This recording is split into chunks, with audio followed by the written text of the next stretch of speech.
منهم من کلم اللہ ورفع بعضهم درجات، اور فرمایا ان میں سے کچھ کے ساتھ اللہ نے کلام فرمایا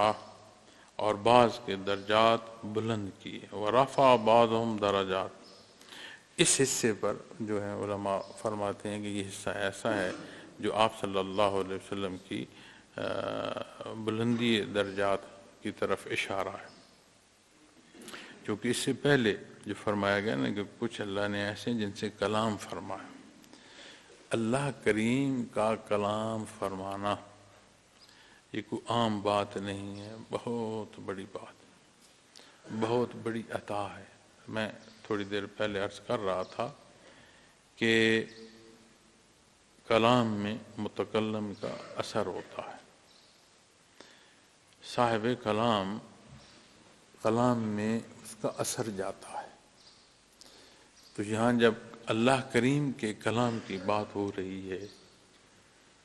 تو اللہ کریم کی یاد وہ ایمان میں ایسی پختگی اور ایسی کیفیت اور حال عطا فرماتی ہے، اس کی ذات کا اقرار، اس کی ذات کا ماننا، اس کے حکم پر عبادات کا اختیار کرنا، اس کے حکم پر معاملات کے اصول اور اسلوب وہ اختیار کرنا جو اس نے پسند فرمائے ہیں، ایسی کیفیت اور حال عطا فرماتے ہیں کہ بندہ جان دے دیتا ہے لیکن منکر نہیں ہوتا، انکار نہیں کرتا۔ تو فرمایا بعض کے ساتھ کلام فرمایا۔ اب یہ شرف حضرت موسیٰ علیہ السلام کو اللہ کریم نے عطا فرمایا کہ انہیں کلام ذات باری تعالیٰ نصیب ہوا۔ اب کتنی عظمت ہے، کتنی بلندی ہے، کیسی کیفیات وارد ہوئی ہوں گی،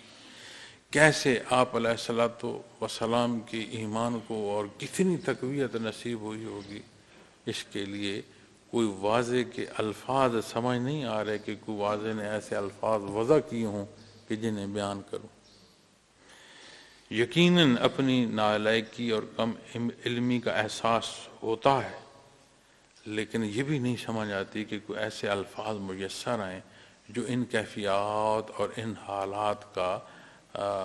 کی ترجمانی کر سکے۔ لیکن اللہ کریم نے جہاں کلام فرمایا اپنے انبیاء رسول سے، وَرَفَعَ بَعْضَهُمْ دَرَجَاتٍ، ایسے بھی ہیں جن کے درجات بلند کیے۔ اللہ جل شانہ کمی بیشیاں معاف فرمائے، دارالابتلاء ہے، امتحان گاہ ہے، ہر ایک مسافر ہے، ہر ایک نے اس سے گزرنا ہے، اور یہ زندگی قدم با قدم چل رہی ہے، اس کے شب و روز گزر رہے ہیں، زندگی کی ساعتیں تمام ہو رہی ہیں، اور اللہ جل شانہ ہمیں رہنمائی عطا فرما رہے ہیں کہ تجھے کہاں منسلک ہونا ہے، اور جہاں منسلک ہونا ہے وہاں تیرا تعلق کیسے ہو، اور یہ کیسی عظیم ہستیاں ہیں جنہیں اللہ کریم نے بلند مقام عطا فرمایا۔ اب ہم اپنے حالات کو دیکھیں، اقوام سابقہ کی بات دیکھیں، قرآن کریم نے جو اصول اور ضابطے بیان فرمائے انہیں دیکھیں، تو سمجھ آتی ہے کہ آج ہمارے حالات میں یہ جو بے یقینی ہے، یہ جو انحطاط تو ہے، انحطاط کے ساتھ بے یقینی اس درجے کی ہے کہ یہ بھی کوئی نہیں ماننے کو تیار کہ آج نہیں تو چلو کل کو بہتری کے حالات ہو جائیں گے۔ نہیں، انحطاط سے انحطاط ہی کی طرف کا سفر ہر کسی کی زبان سے بولا جا رہا ہے۔ کبھی ہم نے غور کیا کہ وہ جگہیں، وہ رشتے جن کی بلندیاں اور عظمتیں اللہ کریم نے قرآن کریم میں بیان فرمائی ہیں، وہاں سے ہم نے اپنا جو سبق لینا ہے، وہاں سے جو ہم نے اپنی رہنمائی لینی ہے، اس رہنمائی کے لینے میں ہمارے دعوے جو ہیں وہ اس قدر کھوکھلے ہو چکے ہیں کہ اب تو الفاظ بھی ہمارا ساتھ نہیں دیتے۔ دعوے ایمانی میں بولے گئے الفاظ کو اگر آپ قرآن و حدیث کی روشنی میں پرکھیں تو ان پر اعتراض آ رہا ہے کہ ایسے ایسے الفاظ ہم ادا کر رہے ہیں اقرار کے معنوں میں کہ وہ اقرار کے معنوں میں داخل نہیں ہوتے۔ اور حضرت موسیٰ علیہ السلام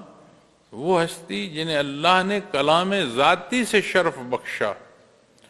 اور انہیں مبعوث اپنی اس قوم کی طرف فرمایا کہ جن پر اتنا ظلم فرعون ڈھا رہے تھے کہ ان کے بیٹے ذبح کر دیے جاتے تھے اور خدمت کے لیے ان کی بیٹیاں زندہ رہنے دیا جاتی تھی۔ اتنے ان کے بچے ذبح کیے کہ خود اس قوم نے، قبطیوں نے یہ کہا کہ ہمارے تو غلام کم پڑ رہے ہیں، تو پھر یہ فیصلہ ہوا کہ 1 سال ان کے بچے مار دیا کرو بیٹے اور 1 سال چھوڑ دیا کرو۔ تو حضرت موسیٰ علیہ السلام اس سال پیدا ہوئے جب قتل کا حکم تھا، اور حضرت ہارون علیہ السلام اس سال پیدا ہوئے کہ جب چھوڑ دینے کا حکم تھا۔ اور اس قوم کی طرف مبعوث فرمائے جنہیں یہ شرف عطا فرمائے